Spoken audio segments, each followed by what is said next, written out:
विद्यार्थी मित्रों, कक्षा 9वीं, विषय हिंदी, क्षितिज, भाग 1। इसमें आज हम पढ़ेंगे मेरे बचपन के दिन। तो यह गद्य महादेवी वर्मा लिखित एक गद्य है।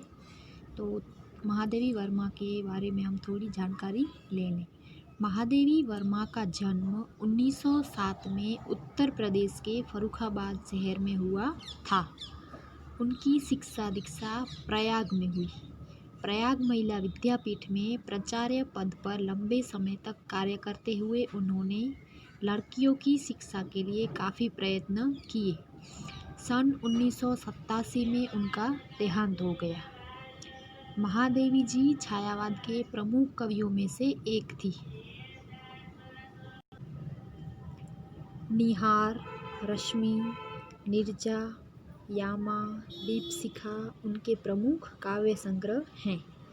कविता के साथ साथ उन्होंने सशक्त गद्य रचनाएं भी लिखी हैं, जिनमें रेखाचित्र तथा संस्मरण प्रमुख है। अतीत के चलचित्र, स्मृति की रेखाएं, पथ के साथी, श्रृंखला की कड़ियाँ उनकी महत्वपूर्ण गद्य रचनाएं हैं। महादेवी वर्मा को साहित्य अकादमी एवं ज्ञानपीठ पुरस्कार से सम्मानित किया गया था। भारत सरकार ने उन्हें पद्म भूषण से अलंकृत किया। महादेवी वर्मा की साहित्य साधना के पीछे एक और आज़ादी के आंदोलन की प्रेरणा है, तो दूसरी ओर भारतीय समाज में स्त्री जीवन की वास्तविक स्थिति का बोध भी है। हिंदी गद्य साहित्य में संस्मरण एवं रेखाचित्र को बुलंदियों तक पहुंचाने का श्रेय महादेवी जी को है। उनके संस्मरणों और रेखाचित्रों में शोषित पीड़ित लोगों के प्रति ही नहीं बल्कि पशु पक्षियों के लिए भी आत्मीयता एवं अक्षय करुणा प्रकट हुई है।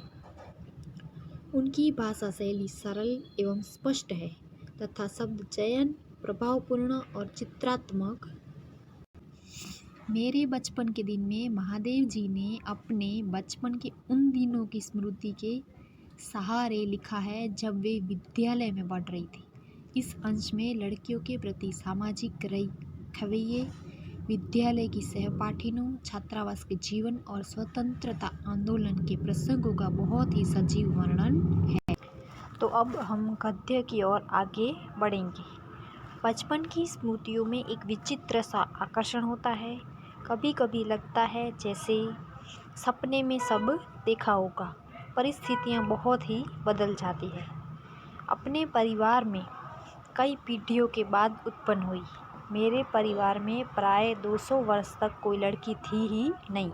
महादेवी वर्मा कह रही हैं कि मेरे परिवार में 200 वर्ष तक कोई लड़की थी ही नहीं। सुना है उसके पहले लड़कियों को पैदा होते ही परम धाम भेज देते थे। फिर मेरे बाबा ने बहुत दुर्गा पूजा की। हमारी कुल देवी दुर्गा थी। मैं उत्पन्न हुई तो मेरी बड़ी खातिर हुई और मुझे वह सब नहीं सहना पड़ा जो अन्य लड़कियों को सहना पड़ता है। परिवार में बाबा फारसी, उर्दू जानते थे। पिता ने अंग्रेजी पढ़ी थी। हिंदी का कोई वातावरण था नहीं। मेरी माता जबलपुर से आई तब वे अपने साथ हिंदी लाई। ये पूजा पाठ भी बहुत करती थी। पहले उन्होंने मुझको पंचतंत्र पढ़ना सिखाया।